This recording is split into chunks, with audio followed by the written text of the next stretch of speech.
What is up, guys? Frosty Austy 0232 here today for another Frosty Features. Today we have another wonderful member of our Secret Defenders team that is the one, the only Photon. So, if you're new to Frosty Features, what this is a comic book background on the tunes that you use in Mar-Vell Strike Force. So, today we are gonna start off the person I already said, Photon. Let's go. Woohoo! Photon, according to Scopely, Sword, Agent Monica Rambeau was sent to the town of Westview, where she was instrumental in saving the townsfolk from the hex forged by Scarlet Witch. During her mission, Monica crossed the hex barrier multiple times, causing her cells to be rewritten and resulting in Monica gaining the ability to absorb and perceive various forms of energy, pass through solid objects, and possess superhuman reflexes. Combined with her expert hand-to-hand combat and marksman skills, Monica became the powerful hero, Photon. So, we'll talk about this at the end. This, obviously, we're gonna throw this out here, is based on the MCU. We talk about comic books, and we stick, namely, the Mar-Vell 616 canon. So today, we are very specifically sticking to that canon. Not going out of it at all. Here we go. Photon, the lady, the myth, the legend. Name, Monica Rambeau. First appearance, Amazing Spider-Man Annual number 16. Discovered as she is, she's getting off a bus and Spidey spider senses, go off. I just realized I didn't plan to bring this up, so I'm gonna bring it up. His spider senses go off and he, like, follows her and he's like, whoa, like, who are you? He thinks that she's gonna be bad or whatever. And then, these muggers show up and he's like, oh man, I'm gonna have to save her from these muggers. And before he can even react, she takes him out. And he finds out that she moves so fast that she can hit Spider-Man before his spider senses go off. Holy crap. Power / abilities. True energy manipulation. She does not control light. That is not... There's so many people that have that power in Mar-Vell Strike Force. In the Mar-Vell universe, she does not control light. She very specifically controls all forms of energy, right? Any radiation, X-rays, gamma rays, anything that is like... anything that is some form of energy at all. So it's not just light, it's more or less everything. If it has some sort of energy state, she can control it. She can become, with that, she's sort of unlimited power in a way. She can become anything. She can phase through anything. She can shoot blast. She can fly. She can non-corporeal, semi-corporeal, yeah.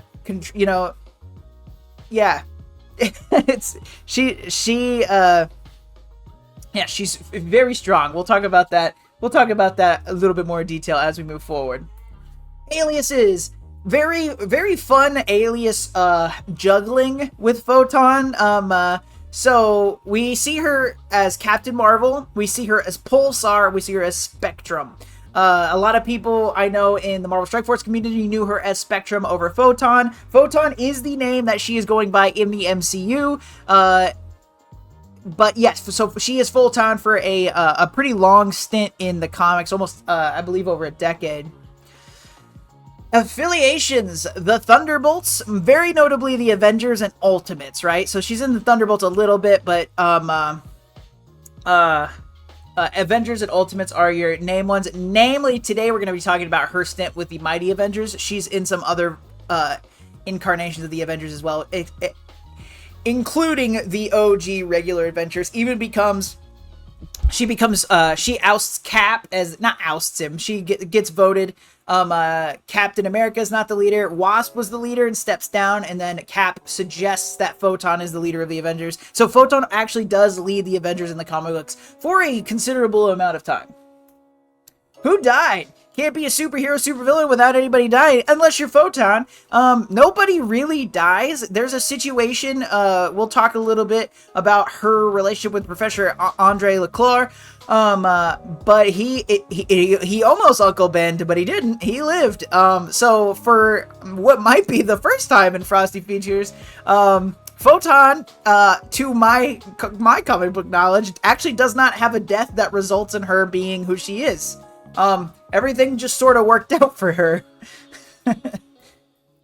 Background, New Orleans, Louisiana, and she is a cop. She is on the harbor patrol when she ends up getting her powers. And we'll talk about that right now. Flashy powers. How does she get them? Where do they come from? She is working on the harbor patrol, and she, as an African-American woman, she is finding it very hard to ascend in ranks. She dreams of being a captain, and she runs into Professor Andre Leclerc, who is like, hey, somebody stole my energy draining device. We should go get it back. And she's like, sure, why not? And they go and infiltrate this boat, and she's seducing people to get on the boat to be a distraction.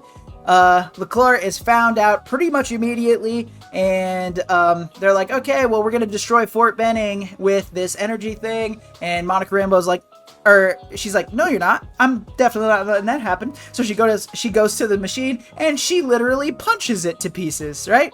And when you punch an energy draining device with your bare hands, you typically die, or in Monica Rambeau's case, it blows up, and she gets super cool energy powers, right? That's the story, right? So one thing I find super interesting that I really wanted to bring up, I'm excited to bring up, this sometimes as doing Frosty features, I get to talk about things I like to nerd out about.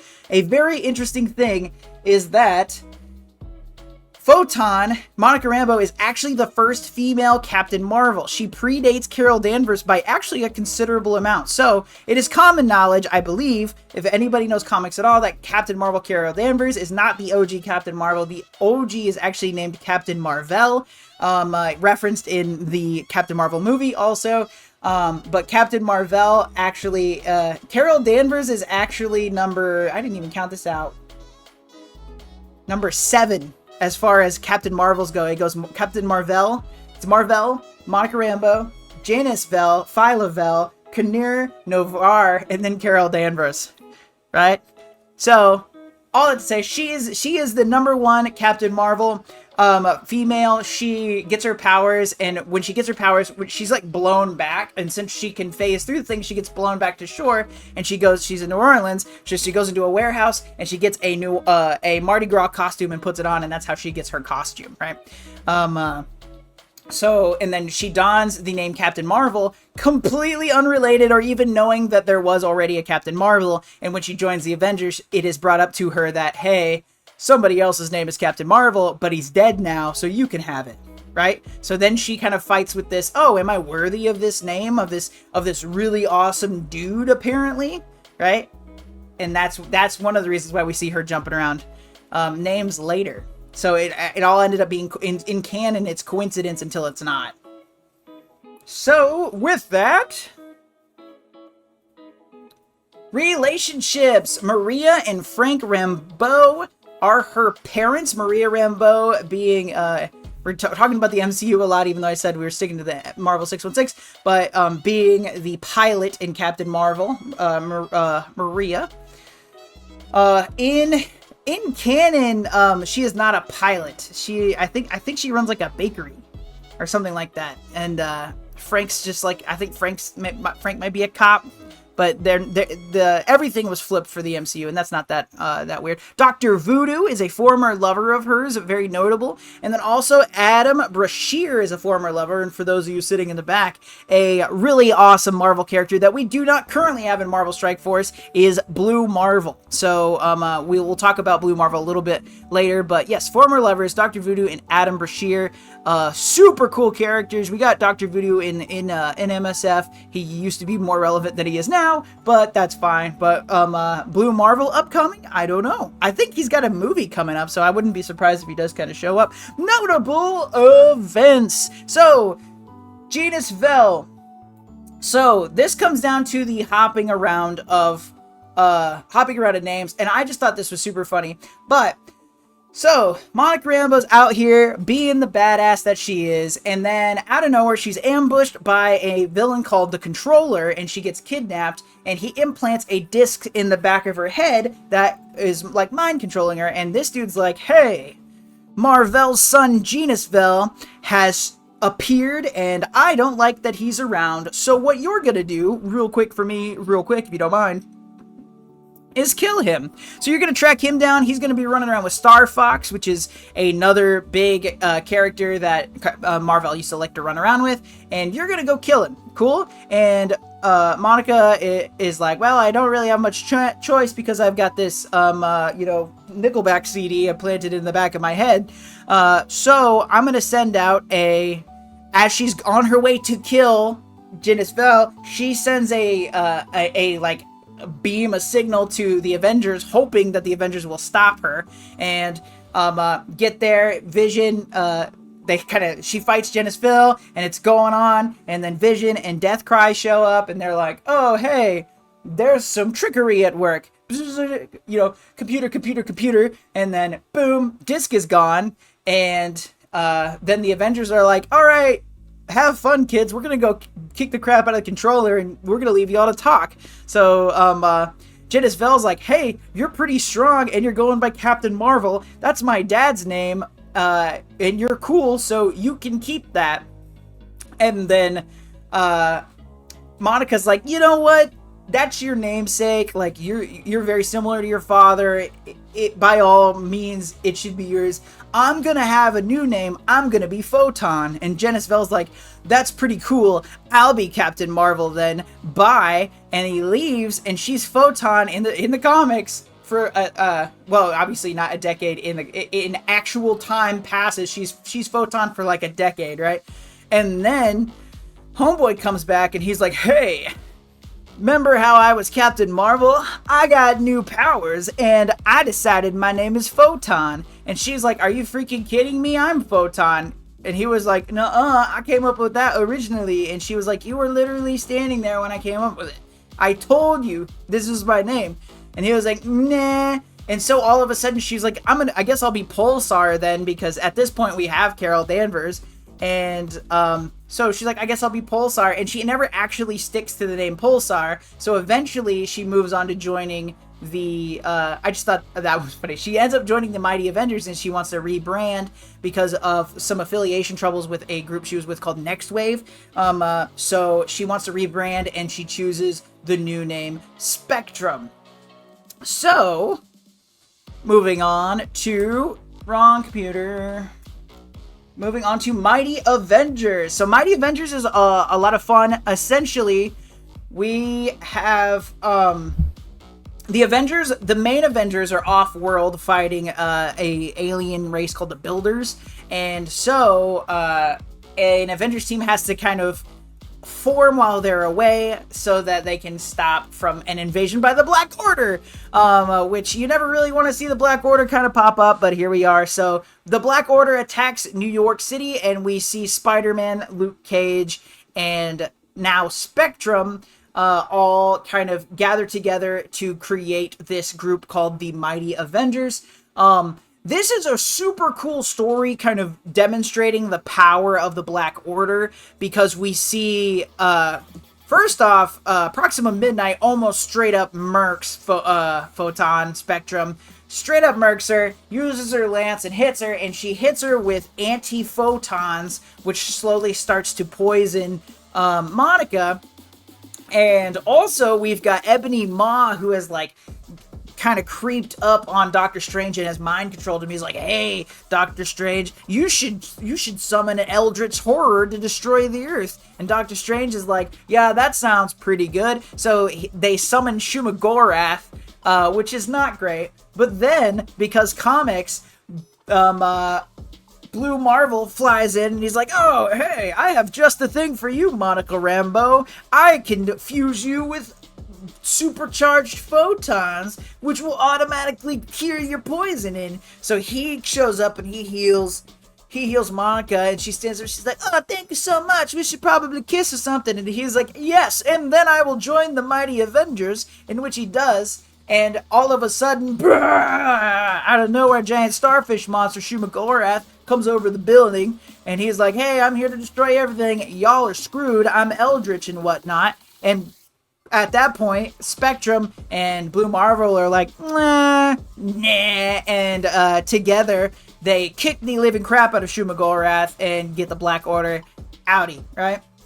And then they end up together, and it's a thing. And there are some various Mighty Avengers storylines after that. I think there's like 4 or 5 of them, and then with the Incursion Crisis a little bit later, you see them disbanding, and I believe that's when Monica starts running around with the Ultimates. You could fact check me on that one, I could be wrong, but pretty sure. Anyway, that's where we're at. In Mar-Vell Strike Force, I hit thing again.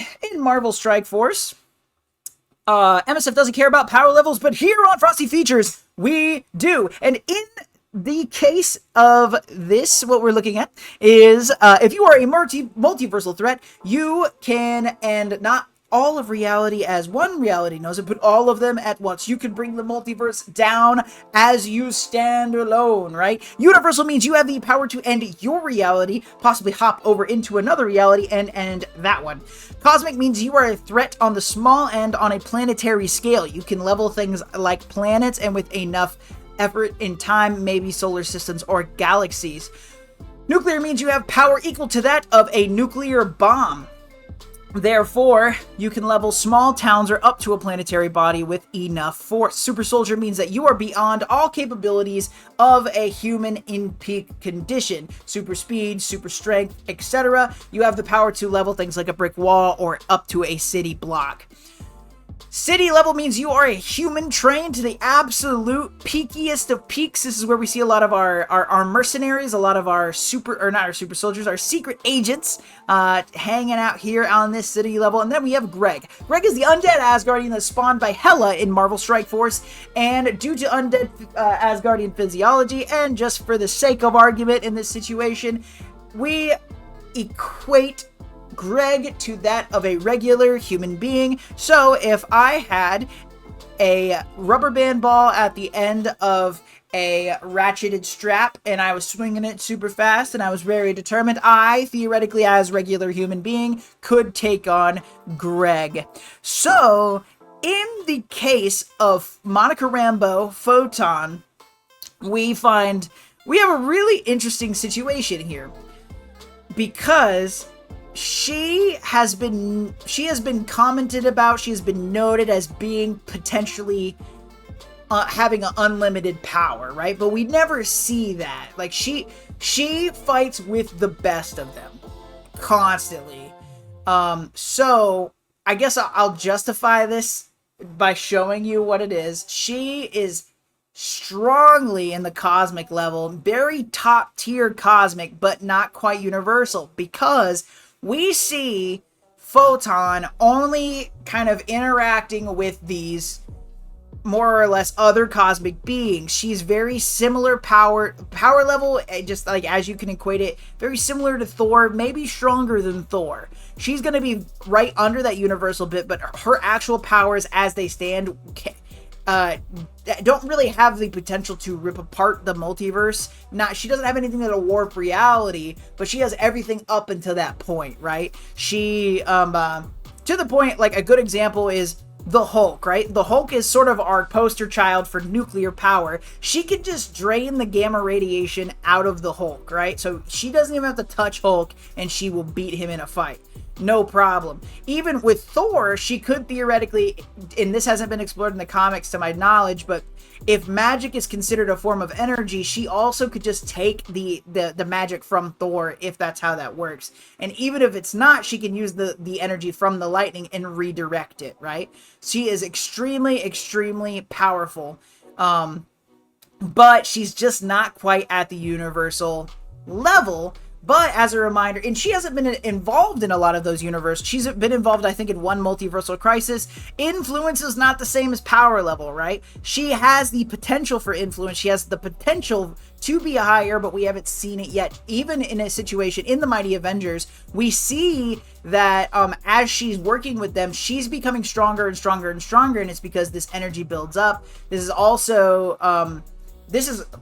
predated when she first gets her powers. There's a situation where her energy is building up so much that she may explode, and so they have to figure out a way to get some of the energy to siphon off. later, when she's working with Blue Mar-Vell, he sort of trains her, and the Mighty Avengers really refine her stuff. So instead of becoming essentially this bomb, she becomes a being of pure light. In being a being of pure light, she's still not affecting the universe around her. She's not reality warping. She's not doing things like that, but she is operating at the very upper echelon of not changing reality, not moving things around. She was probably, as I declare it, as I just made up this power scale, she is as strong as a cosmic level being can be without being universal.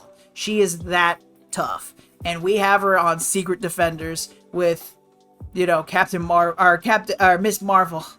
So, there is Photon in the scheme of things, and then when we look at According to Scopely, this description is exactly the story of Monica Rambeau from the MCU. That would be fine in the event that our in-game, mark my words, people, our in-game model is based on the comics, and it is not based on her MCU appearance.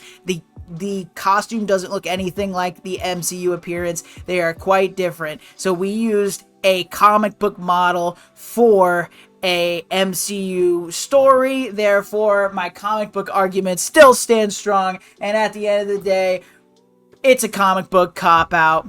They just threw a description on there because they could. It's not wrong. It's just not the right universe.